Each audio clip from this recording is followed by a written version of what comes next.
Oke. Selamat siang semuanya, Bapak, Ibu, dan teman-teman sekalian yang sudah hadir di webinar kali ini. Assalamualaikum warahmatullahi wabarakatuh. Salam sejahtera untuk kita semua ya, Bapak, Ibu, dan teman-teman sekalian. Hari ini, perkenalkan nama saya Analis. Hari ini kita akan ada webinar nih dengan Habitat for Humanity Indonesia dengan nanti nama pembicaranya adalah Ibu Tanti. Nah, acara ini merupakan salah satu acara Wardaya Social Expo 2021.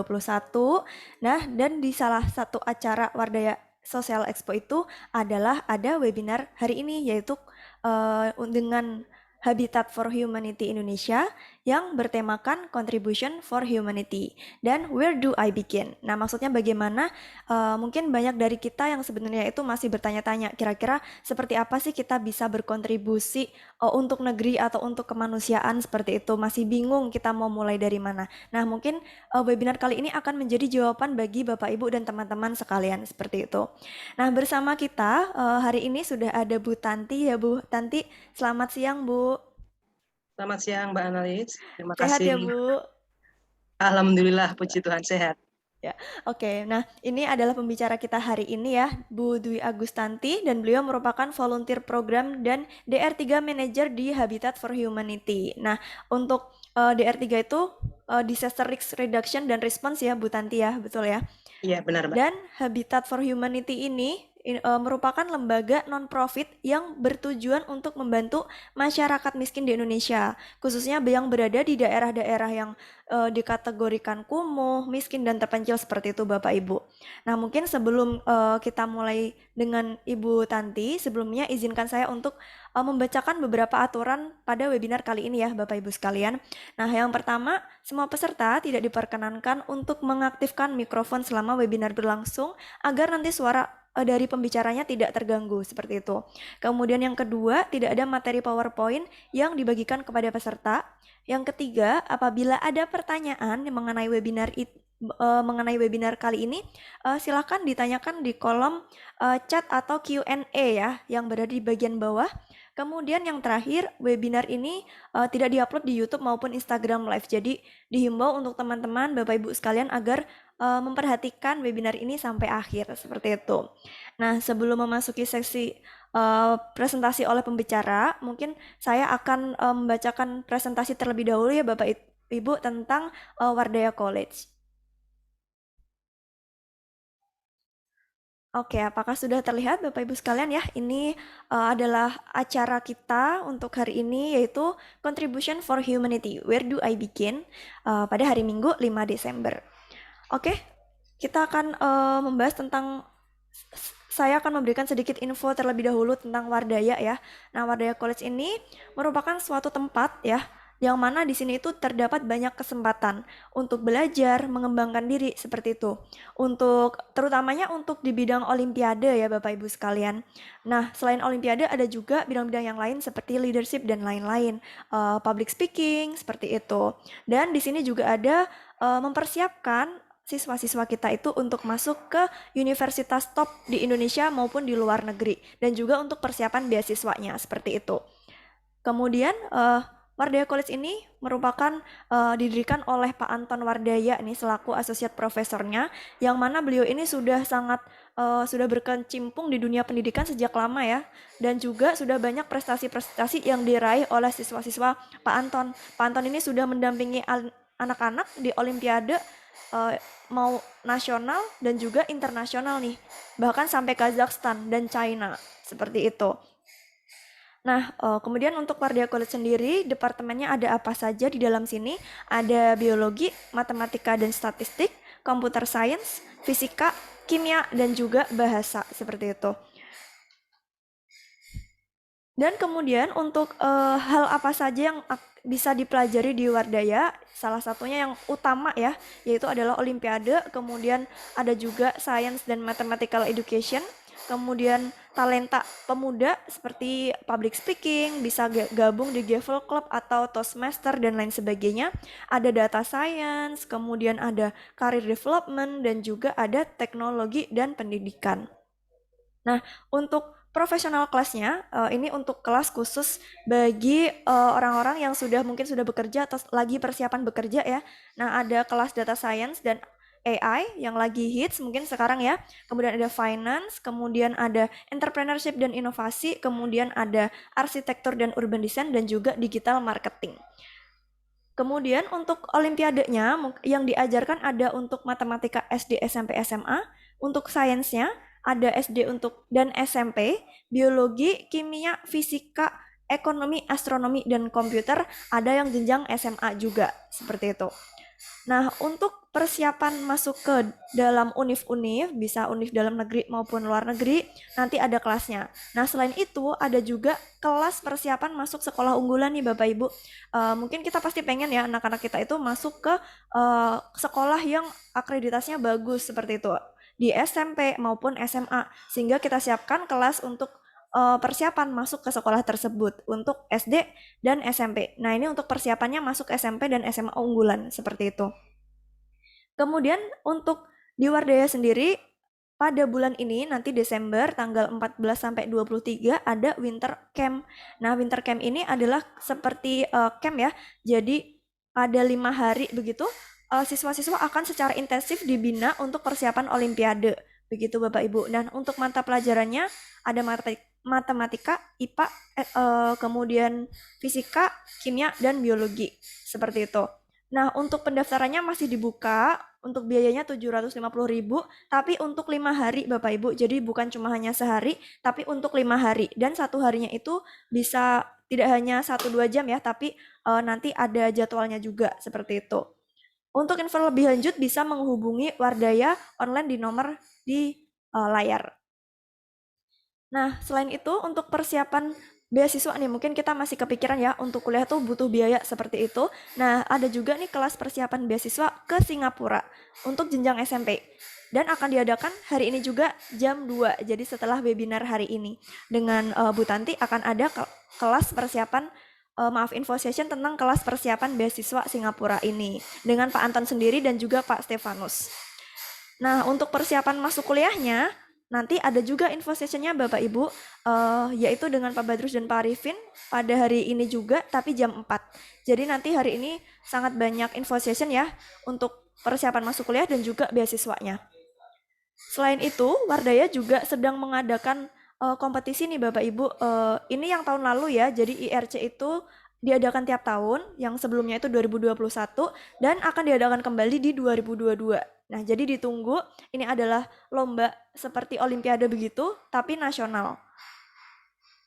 Nah, untuk info lebih lanjut, Bapak Ibu bisa menghubungi kontak di Wardaya College ya. Di sini ada nomor WhatsApp, bisa telepon, bisa lewat Instagram atau TikTok. Atau bisa juga lewat email ya Bapak Ibu sekalian. Oke, mungkin ini saja untuk yang saya paparkan. Oke, terima kasih atas perhatiannya Bapak Ibu sekalian. Sekian update informasi ya mengenai Wardaya, dan saat ini kita akan mulai berbincang dengan Bu Tanti. Ya, dan webinar ini akan kita mungkin lebih kayak tanya jawab ya Bu Tanti ya.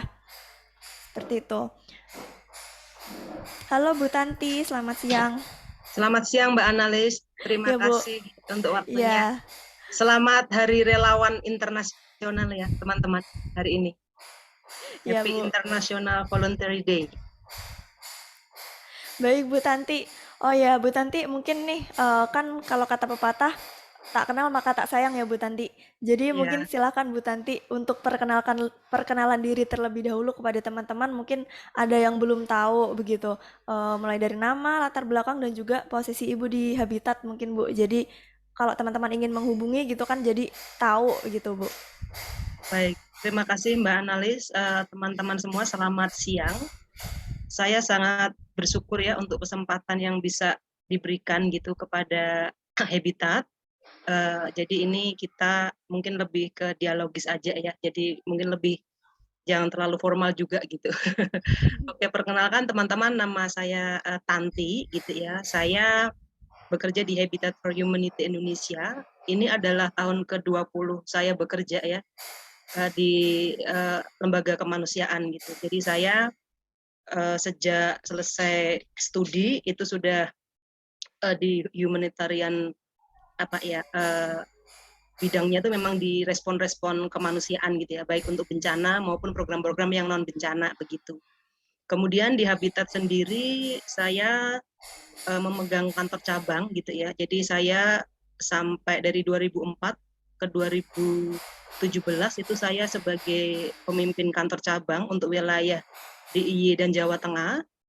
Kemudian 2018 diberi mandat oleh Habitat for Humanity sebagai volunteer program manager, kemudian disaster risk reduction and response manager begitu. Jadi kalau untuk disaster risk reduction and response itu adalah kita melakukan kegiatan-kegiatan dalam proses manajemen bencana ya. Jadi kalau di manajemen bencana itu ada 3 proses. Itu di kondisi aman, artinya tidak ada bencana, itu kita bicara mitigasi dan kesiapsiagaan. Kayak sekarang mungkin Semeru sedang meletus ya, ini saya sedang lead untuk tim di Surabaya untuk kita respon di Semeru gitu ya. Kemudian juga kondisi di transisi rehabilitasi atau rehab rekon ya setelah pasca bencana. Itu Mbak analis. Jadi itu tanggung jawab saya di Habitat sekarang. Saya memegang 2 departemen yaitu voluntary program untuk engagement volunteer baik global maupun Indonesia begitu. Jadi kalau di Habitat itu kita ada namanya Global Funding Network. Di Indonesia sendiri rata-rata setiap tahun sebelum pandemi kita ada sekitar 9 sampai 10 negara yang biasa datang ya untuk mereka bervolunteer, rata-rata dari Jepang, Australia, New Zealand, Amerika begitu ya. Ada 9 negara yang rutin datang. Kemudian dari Indonesia, dari sekolah, dari perusahaan, komunitas gitu ya, pribadi seperti itu. Jadi rata-rata sebelum pandemi itu kita menghosting atau mendampingi volunteer itu kalau yang volunteer global itu bisa minimal 500 sampai 700 per tahun, dan yang untuk di Indonesia sendiri bisa mencapai lebih dari 1.700 seperti itu Mbak. Itu yang saya lakukan dan mendampingi teman-teman di kantor cabang untuk melakukan program-program kebencana. Gitu Mbak. Oke, Terima kasih. luar biasa banget ya Bu Tanti ini. Wah, sudah menangani berbagai ini loh ya, menolong teman saudara-saudara kita yang sedang ditimpa musibah juga di luar sana, seperti yang sekarang di Semeru ya baru meletus ya Bu Tanti ya. Ya, Nah, oke Bu Tanti nih, mungkin ada beberapa teman-teman Kak kita di sini yang belum tahu sebenarnya Habitat for Humanity Indonesia ini kayak mungkin fokus programnya seperti apa, dan ini tuh sebenarnya seperti lembaga yang kayak gimana gitu Bu. Mungkin kan ada beberapa teman yang belum pernah dengar gitu Bu. Mungkin bisa dijelaskan. baik. Habitat for Humanity Indonesia itu adalah semacam lembaga kemanusiaan gitu ya. Jadi kami lembaga kemanusiaan yang ada di Indonesia sejak 24 tahun yang lalu gitu. Jadi ini maaf 25 tahun yang lalu gitu. Jadi di 2021 ini kami sudah melakukan program selama 25 tahun sejak kami berdiri di 9697 begitu. Nah, Habitat for Humanity Indonesia sendiri itu adalah lembaga global gitu ya. Jadi kantor headquarter kami itu ada di Atlanta, itu ada di Amerika. Kemudian kami itu terdiri dari region-region gitu ya. Kalau Indonesia, kita itu regionnya adalah di Asia Pasifik. Di Asia Pasifik sendiri itu ada 23 negara termasuk Indonesia. Kantor area office kami di region itu ada di Filipina. Kemudian Indonesia begitu. Nah, program yang kami lakukan adalah mandat utama Habitat for Humanity itu adalah di bidang shelter. Shelter dalam hal ini adalah housing and settlement ya. Jadi rumah dan lingkungan di sekitar rumah begitu. Jadi itu mandat utama. Karena kami sangat percaya semua transformasi nilai ya, cross cutting isu apapun itu bisa dimulai dari kondisi rumah yang layak, yang baik, yang aman begitu ya. Jadi kita mau bicara pendidikan yang baik, kita mau bicara ekonomi yang baik, kita mau bicara tentang transformasi nilai yang baik, kita mau bicara tentang rumah aman gitu ya, kita mau bicara tentang gender perspektif mungkin gitu ya, kesetaraan gitu adalah pada dignity manusia, yaitu keluarga, dan itu dimulai dari rumah gitu. Maka dengan membangun rumah yang layak, transformasi nilai yang tadi saya sebutkan itu harapannya akan tercapai begitu. Tetapi bukan hanya di kondisi biasa ya, karena program kami kan ada reguler dan ada kebencanaan atau respon bencana. Nah, ketika respon bencana, kami juga melakukan proses-proses di tahapan-tahapan, misalnya kayak sekarang Semeru gitu ya. Begitu bencana datang, ini adalah masa emergency. Nah, kita berkolaborasi dengan multi stakeholder, mau pemerintah, mau NGO lain, mau teman-teman di jaringan kemanusiaan gitu ya. Apa yang kita bisa lakukan untuk di masa emergency ini begitu. Biasanya emergency itu 3 sampai 6 bulan. Nah, setelah 3 sampai 6 bulan, kemudian ada transisi rehabilitasi untuk ke kondisi normal. Transisi rehabilitasi juga biasanya 6 bulan, 3 sampai 6 bulan. Setelah itu rehab rekon. Rehab rekon itu bisa dilakukan tergantung suatu wilayah ya, bisa sampai 5 tahun atau lebih mungkin. Nah, program-program itulah yang di-develop oleh Habitat for Humanity di bidang housing and settlement. Desain programnya kita bisa rumah, bisa fasilitas umum ya. Fasilitas umum itu kita bisa memfasilitasi untuk membangun PAUD, membangun sekolah, membantu pembangunan sarana kesehatan atau puskesmas unit ya di desa gitu, perpustakaan, kemudian program air bersih, kemudian program-program training-training ya. Training-training itu kayak training tukang, training konstruksi, pola hidup bersih sehat, semua yang terinteraksi dengan housing and settlement, rumah dan lingkungan sekitar rumah begitu. Itulah yang selama ini kami lakukan di Habitat for Humanity. Nanti untuk detailnya bisa membuka website kami Mbak di www.habitatindonesia.org. Kalau untuk yang global langsung habitat.org. Itu global. Ini kalau global bisa bisa langsung masing-masing region ada di situ. Gitu Mbak Analis. Iya Bu, baik. Terima kasih Bu Tanti. Ya. Jadi begitu ya teman-teman, untuk Habitat ini tidak hanya semata-mata kayak bantu orang bangun rumah doang, tapi juga gimana si tukangnya juga di training, bahkan untuk pembangunnya juga di apa namanya direncanakan terlebih dahulu seperti itu ya Bu. Jadi bisa bertahan dengan baik dan juga untuk masyarakatnya diedukasi juga setelah nanti ada rumah jangan sampai setelah itu rusak lagi atau bagaimana seperti itu ya Bu mungkin. Iya, jadi dia berkelanjutan. Berkelanjutan. Iya. Oke. Nah, mungkin tadi juga sudah dijelaskan ya dari berdirinya Habitat itu ternyata sudah 25 tahun ya, Bu. Udah cukup lama. Nah, kira-kira Ibu udah 20 tahun ya tadi, Bu ya? Iya, Udah saya cukup ini lama tahun berarti masih ke-20. awal-awal Iya. dari awal-awal berdirinya Habitat Indonesia, Ibu Iya. sudah join. Nah, kira-kira Ibu kok bisa join ke Habitat ini? Ceritanya bagaimana, Bu? Saya memang sejak masa sekolah ya, baik di waktu high school gitu, sampai di saya kuliah, itu saya suka berorganisasi ya, gitu. Jadi OSIS, kalau di SMP kan ada OSIS, ada kegiatan pramuka, ada kegiatan ekstrakurikuler, itu kan banyak ya di sekolah waktu zaman itu gitu. Jadi saya suka gitu. Nah dari situ saya kemudian mendapatkan bukan hanya teman gitu, tetapi saya mendapatkan pengalaman gitu. Saya mendapatkan teman, saya mendapatkan pengalaman, kemudian saya belajar untuk memberikan diri saya itu untuk memperoleh banyak pengalaman itu gitu. Jadi dalam misalnya menangani sebuah program untuk apapun itu ya, mau seminar misalnya, mau diskusi rutin misalnya, mau membuat webinar misalnya di masa-masa itu akan ada banyak pengalaman gitu ya yang saya rasakan dengan teman. Mulai dari kita berbeda pendapat, mulai dari kita mengalami kesulitan,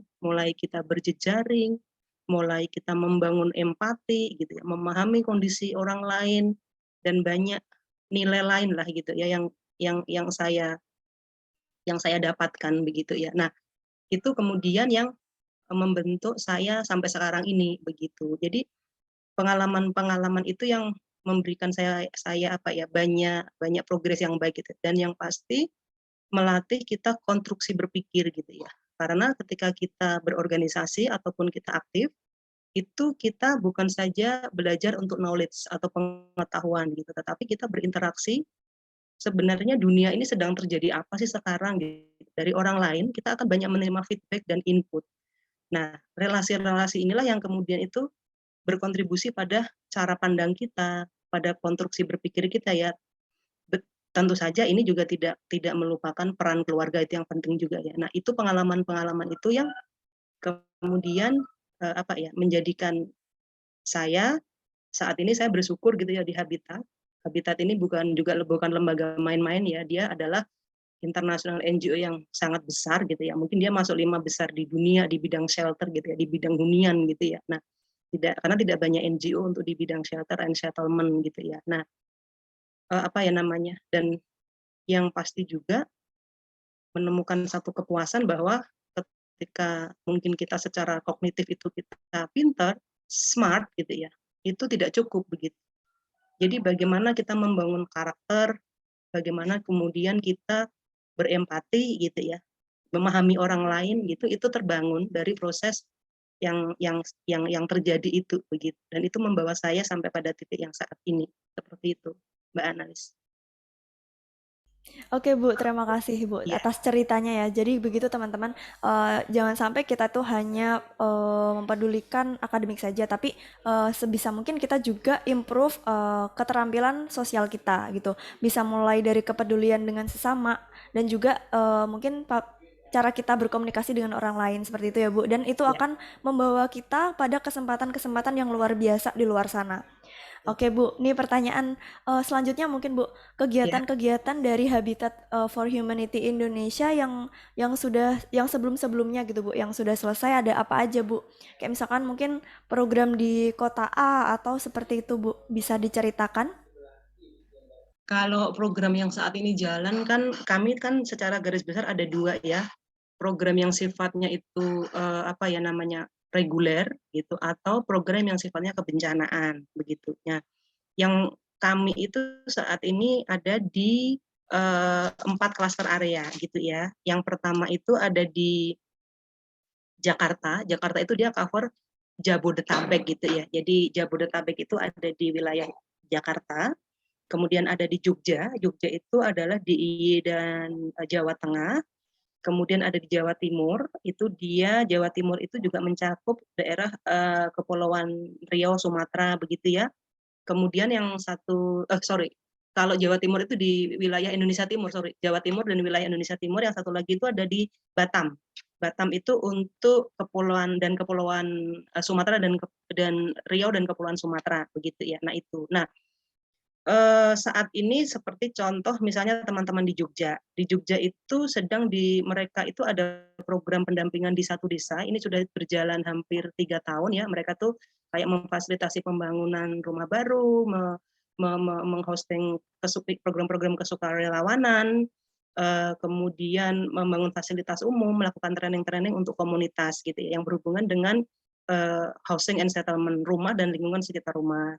Saat ini juga mereka menjalankan program di Solo gitu ya dengan pemerintah Kota Surakarta itu untuk memfasilitasi sarana sanitasi yang layak karena mereka tidak punya cukup toilet yang layak, WC yang layak begitu ya. Ada teman-teman di daerah urban di daerah pinggir Sungai Bengawan Solo. Kemudian teman-teman di Jogja juga sedang melakukan program-program kesiapsiagaan. Artinya kita saat ini sedang melakukan pendampingan ya untuk teman-teman di bidang jadi teman-teman yang kelompok rentan dalam hal ini orang tua, penyandang disabilitas gitu ya. Karena kan prinsip kita harus inklusi gitu ya. Semua harus dilibatkan, termasuk teman-teman muda yang di sini pastinya ya. Nah, kita sedang melakukan program untuk bagaimana teman-teman yang disabilitas, yang orang tua, yang kelompok rentan yang lain ini harus dilibatkan dalam respon-respon bencana supaya mereka juga terafirmasi untuk bisa mendapatkan akses program untuk perbaikan mereka seperti itu. Nah, program-program yang mirip ini juga dilakukan di Batam, di Surabaya, dan di Jakarta sendiri, Jabodetabek, sama polanya seperti yang saya sampaikan di Jogja.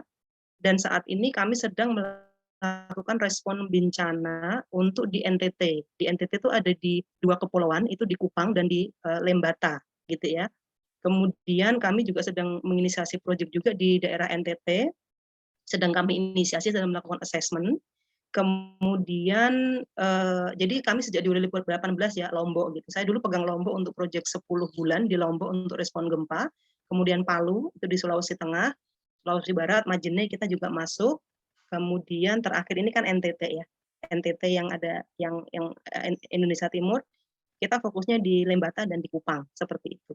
Itu program-program bencana dan yang reguler yang kami lakukan, Mbak Analis.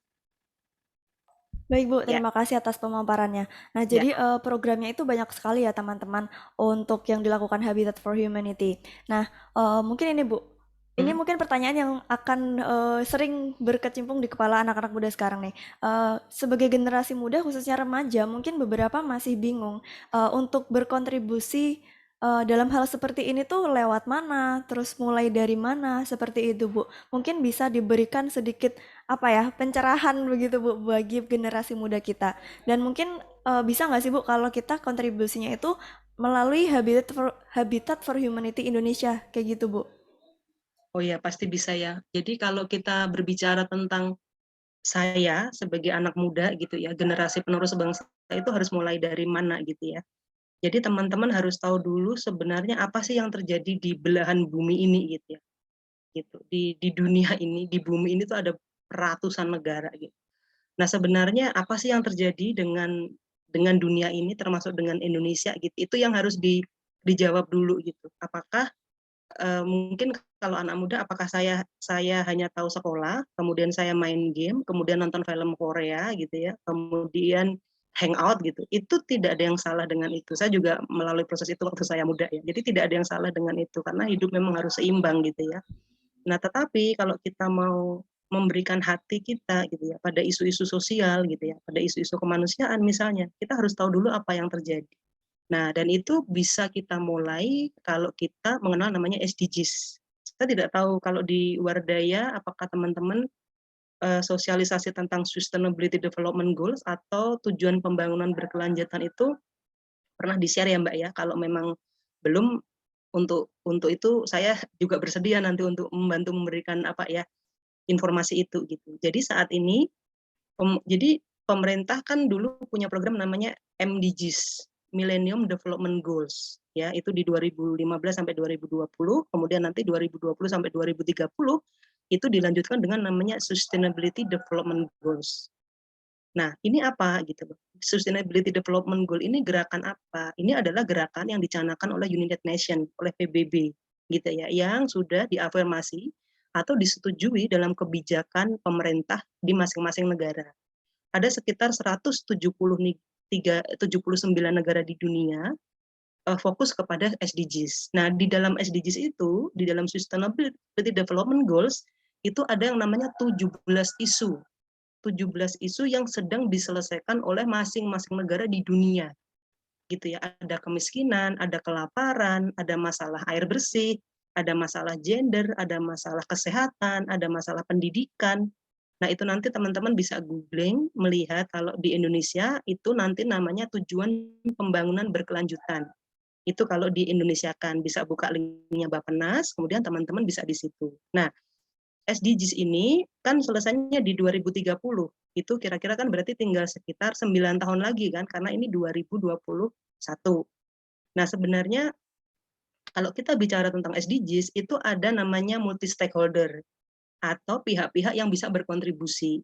Nah, pihak-pihak yang berkontribusi itu salah satunya adalah teman akademisi gitu ya. Saya lihat kan, saya pikir kan Wardaya kan salah satu akademisi non formal ya. Artinya kan seperti college gitu kan. Nah, itu bisa begitu. Jadi apa ya namanya? Stakeholdernya itu kan ada perusahaan, ada pemerintah dari pusat sampai daerah, ada akademisi gitu ya. Kemudian ada juga media. Nah, akademisi ini disinilah tempat relawan itu ada begitu. Jadi ketika teman-teman itu mengetahui oh di Indonesia tuh oh di dunia tuh secara global itu terjadi ini toh isunya, oh ada isu lingkungan toh, oh ada isu bencana alam toh, begitu ya. Jadi bahwa sekarang ini kan kalau teman-teman tahu ini kan zaman internet ya, teman-teman anak muda ini pasti sangat sangat familiar lah dengan namanya internet, dengan namanya teknologi begitu ya. Nah, ini kan revolusi 4.0. Nah, revolusi 4.0 ini berkontribusi pada dampak-dampak sosial, ekonomi, lingkungan, dan partisipasi gitu. Nah, ketika dampak-dampak sosial, lingkungan, ekonomi, dan partisipasi semua pihak ini tidak digerakkan, masalah yang 17 goal di dalam SDGs itu tidak akan selesai. Ada kemiskinan dan banyak ya, saya nggak begitu apa, teman-teman bisa tolong googling gitu. Nah, karena Habitat hanya fokus di beberapa goal dari isu yang di SDGs ya, mungkin sekitar 6-7 isu lah berkaitan dengan shelter and settlement gitu ya. Nah, di situ teman-teman bisa berkontribusi melalui Habitat gitu. Karena program-program Habitat ini didevelop untuk akselerasi atau percepatan goalnya SDGs yang tujuannya adalah untuk kesejahteraan umat manusia ya, kesejahteraan warga Indonesia, begitulah ya. Nah, artinya bahwa dampak-dampak pembangunan yang mungkin tidak ideal gitu ya, itu kan akan menimbulkan kan climate change, kan, kerusakan lingkungan begitu ya. Nah, kerusakan lingkungan ini kemudian berkontribusi kepada namanya bencana alam. Bencana alam kayak sekarang kita lihat Semeru ya. Semeru itu berdampak di 8 kecamatan dan hampir sekian puluh desa. Infrastruktur rusak, jembatan skala nasional dan sebagainya. Nah, bencana ini kemudian mencuri semua pembangunan kita.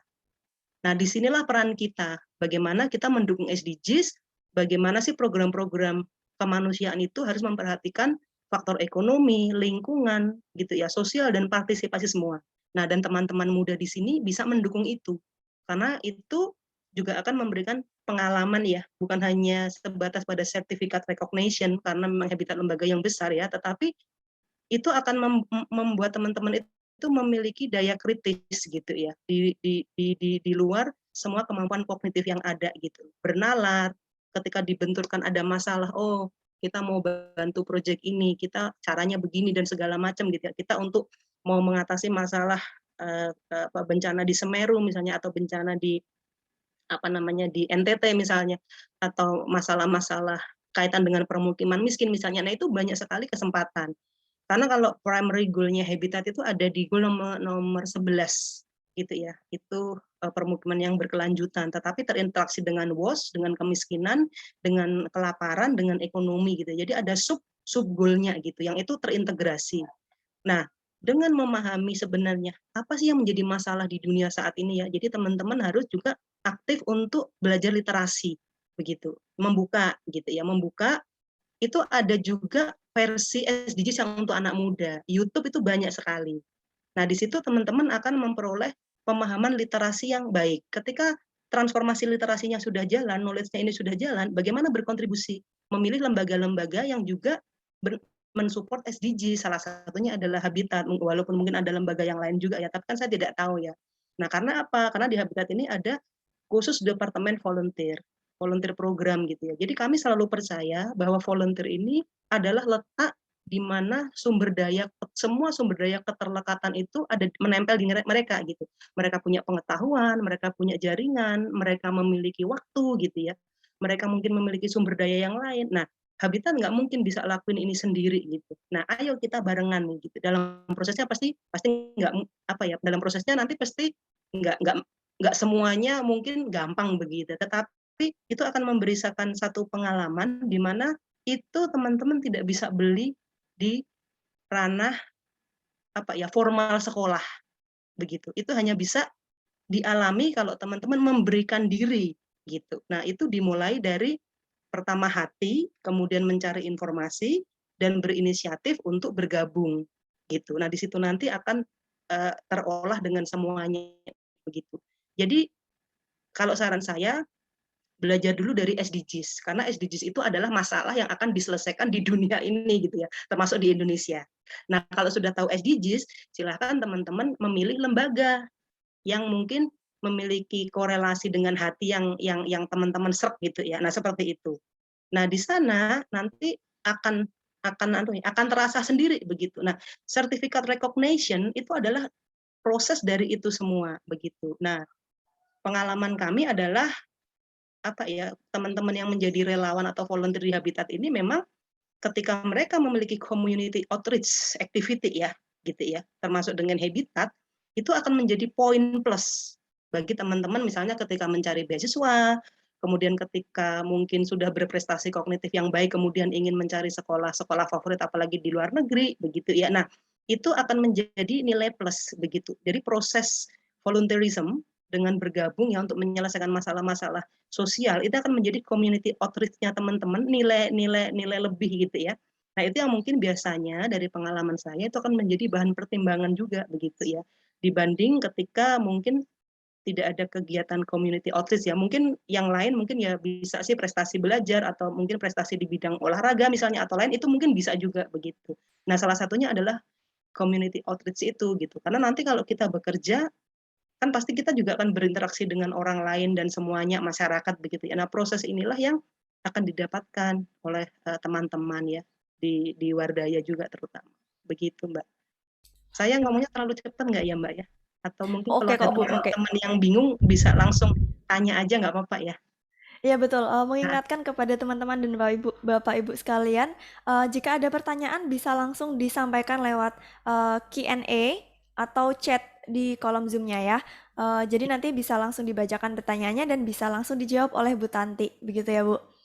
ya, Oke. Nah, Bu Tanti, seperti yang tadi sudah dijelaskan nih, jadi kan bisa nih berkontribusi melalui habitat. Nah, jadi teman-teman mungkin sebelum kalian ingin berkontribusi, coba dipikirkan dan baca-baca terlebih dahulu. Kira-kira kalian tuh lebih srek mau berkontribusi di bagian mana? Karena sangat banyak masalah yang harus diselesaikan seperti itu ya, Bu. Nah, setelah itu barulah kita memilih lembaga yang sesuai dengan apa yang kita ingin kontribusi ya, seperti itu. Dan salah satunya adalah Habitat for Humanity yang berfokus di shelter seperti itu ya Bu. Dari pembangunan rumah untuk orang-orang yang kurang beruntung mungkin seperti itu. ya. Nah, mungkin pertanyaan selanjutnya adalah bagaimana Bu kalau ada teman-teman yang ingin berkontribusi lewat Habitat, mungkin program apa yang bisa diikuti dan bagaimana caranya? Seperti itu, Bu. Saat ini kalau untuk anak muda ya, untuk youth volunteer itu saat ini di Habitat kami itu sedang mendampingi hampir lebih dari 25 tim gitu ya dari berbagai macam sekolah yang ada di Indonesia. Nah, salah satunya juga adalah dari Wardaya College gitu ya. Wardaya College ini berkontribusi kepada grup volunteer yang sangat banyak ya karena dari sekian puluh volunteer itu memang ada 50% tuh dari Wardaya. Nah, biasanya kami juga saat ini kan dengan Wardaya kan kita sudah bekerjasama untuk 2 periode ya. 2 periode ini proyeknya akan selesai teman-teman itu di Desember. Nah, saat ini juga memang kita sedang melakukan evaluasi dari proses yang kedua ini karena memang juga banyak sekali tantangan juga ya seperti itu. Nah, biasanya prosesnya adalah begini, teman-teman nanti akan mendaftar. Mendaftarnya itu lewat Wardaya gitu. Nah, Wardaya akan memberikan database itu kepada kami gitu ya. Dan nanti mungkin dari pengalaman pertama dan kedua kita sarankan teman-teman ini sudah memiliki grup sendiri. Jadi bukan dari Habitat yang mendesain grupnya. Karena biasanya kalau kita bikin grup dari pengalaman pertama yang kedua itu nggak saling kenal begitu ya. Kalau nggak saling kenal itu nanti pengaruh kepada passionnya gitu, semangatnya begitu ya. Nah, kita sarankan mereka mendaftar, tetapi sebelum mendaftar itu mereka apa istilahnya itu sudah memiliki grup. Nah, nanti berdasarkan rekomendasi dari Wardaya, kami akan melakukan verifikasi kan di situ ada data kan kayak nama, nomor HP, email, alamat, terus kontak person orang tua dan sebagainya begitu. Nah, setelah itu kemudian nanti kami akan melakukan orientasi. Gitu. Orientasi itu berkaitan dengan langkah-langkah apa yang harus dilakukan, kemudian caranya bagaimana, proyek apa yang akan diinisiasi, timeline-nya itu berapa lama, begitu. Nah, pengalaman kami juga dari 2 angkatan ini, teman-teman di Wardaya ini kan juga sangat sibuk ya. Artinya bukan hanya mereka sekolah, di sekolah yang formalnya mereka, tetapi juga mereka melakukan studi di Wardaya begitu. Jadi kami lebih lebih mendampingi itu lebih kepada waktunya mereka begitu. Jadi kami apa ya namanya lebih fleksibel begitu ya, seperti itu. Walaupun juga dalam prosesnya itu banyak sekali tantangan ya, banyak sekali hambatan gitu ya. Misalnya proses-proses pendampingan yang mungkin juga agak kurang optimal gitu ya, karena saya sendiri memimpin grup apa ya volunteer program departemen ini hanya memiliki 2 tim gitu. Sorry, hanya memiliki 2 orang gitu ya. Yang satu itu adalah koordinator untuk global volunteer dan saat ini kami sedang melakukan apa ya apa namanya agreement atau sudah artinya sedang ada partnership gitu ya dengan Habitat Jepang, dengan Habitat Australia, Habitat Belanda dan Habitat Amerika. Ada 4 negara yang saat ini kami handle untuk mendukung program secara virtual gitu ya karena masih pandemi. Nah, sementara yang untuk koordinator lokal Indonesia itu adalah Sally gitu ya. Nah, jadi apa ya namanya kami sendiri juga di Habitat memang apa namanya memang sangat penuh. Sementara saya juga harus apa ya namanya memegang untuk program-program kebencanaan ya. Sekarang NTT masih jalan program kami dan sudah Semeru terjadi lagi gitu ya. Nah, jadi memang evaluasi yang kedua terutama itu kita ada evaluasi dari bagaimana proses-proses mentoring itu dilakukan gitu. Nah, itu yang kemudian nanti kami akan memberikan laporan kepada pihak Wardaya supaya itu secara transparan bisa diperbaiki, kemudian nanti untuk yang ketiga itu bisa lebih baik.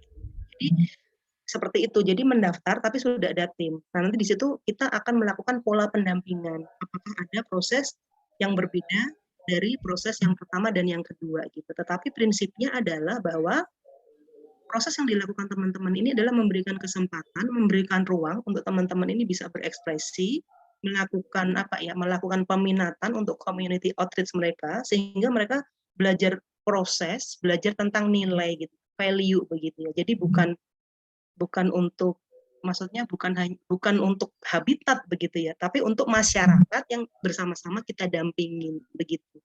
Seperti itu gitu. Jadi mungkin kalau nanti kami pasti setelah melakukan evaluasi di proyek kedua, kami akan menunggu instruksi dari Pak Anton ya, bagaimana supaya ya kita harapannya bisa jauh lebih baik di tahap yang ketiga ya, di batch ketiga, di angkatan ketiga, karena memang Habitat sendiri saya juga menyadari bahwa kami juga mungkin memiliki hal-hal yang harus dievaluasi ya, seperti itu. Dan teman-teman saya sangat salut, ini anak muda di tengah kesibukannya memiliki hati dan semangat begitu Mbak. Nah, nanti di proses itulah detailnya akan kita lakukan seperti itu Mbak. Jadi bikin grup dulu, mendaftar dulu begitu. Baik, Bu.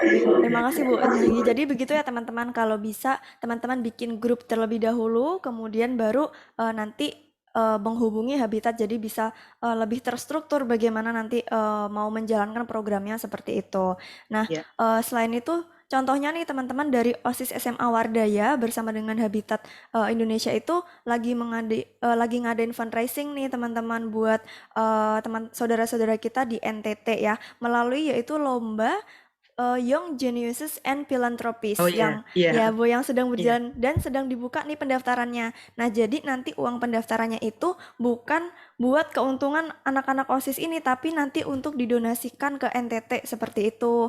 Nah, selain itu, kalaupun nanti teman-teman ini, aku udah gede nih Kak, nggak bisa ikut lombanya, itu kan lombanya untuk anak SMP. Nah, teman-teman bisa juga donasi doang seperti itu. Nah, untuk informasi lebih lanjutnya, teman-teman bisa cek di Instagramnya Wardaya College Official, atau bisa telepon juga nih, atau lewat WhatsApp juga bisa. Dari di sini ada kontak person untuk Wardaya College. Nah, jadi teman-teman bisa berkontribusi mungkin lewat dari situ, atau jika ingin bervolunteer juga nanti bisa ya Bu, bikin grup terlebih dahulu, kemudian Bisa. kalian diskusi dulu pengen ngapain, baru nanti menghubungi Habitat seperti itu. Iya, Gitu ya Bu. iya. Nah, mungkin ini Bu terakhir. Eh, kita sudah menjelaskan bagaimana orang-orang bisa berkontribusi nih. Kita udah kasih jalan, kita udah kasih tahu pintunya. Nah, mungkin Ibu bisa kasih sedikit pesan dan mungkin motivasi ya untuk masyarakat, terutama untuk generasi muda terkait kontribusi sosialnya gitu, Bu. Kalau contoh ya, saya ambil aja dari Wardaya. Nah, Wardaya ini di tahap pertama itu dulu yang mendaftar itu kalau tidak salah hampir, kalau nggak salah ingat sih sekitar 70 anak sekian gitu ya. Yang aktif itu 55 anak. Jadi 55 anak ini menginisiasi 4 macam karakter program begitu ya. Dan terkumpul donasi itu termasuk juga dari Wardaya ya. Wardaya juga artinya Pak Anton secara pribadi juga berdonasi, Wardaya juga secara kelembagaan juga berdonasi.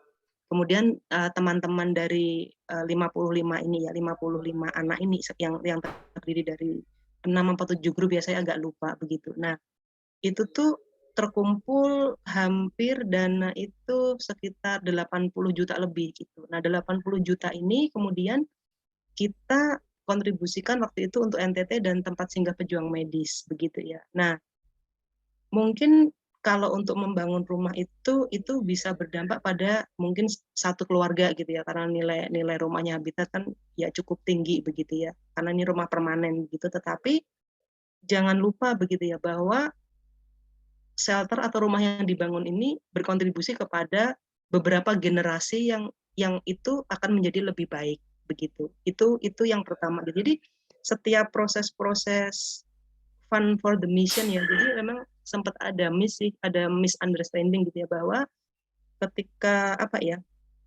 teman-teman di grup gitu ya, mau di grup 1 mau di grup 2 itu kan mereka itu memiliki tantangan yang berbeda-beda gitu. Tapi pasti ada tantangan. Dan tantangannya itu adalah di proses bagaimana menginisiasi program gitu ya. Misalnya kayak angkatan kedua ini kita untuk NTT dan tempat singgah pejuang medis karena untuk gelombang ketiga COVID begitu ya. Nah, terus mereka itu memiliki komitmen untuk fund for the mission. Untuk fund for the mission itu adalah melakukan proses fundraising untuk mendukung program yang di NTT dan di tempat singgah pejuang medis. Nah, oke nih, kita bikin project untuk NTT tempat singgah pejuang medis. Caranya bagaimana? Oh, kita bikin event gaming charity. Oh, kita bikin event science competition.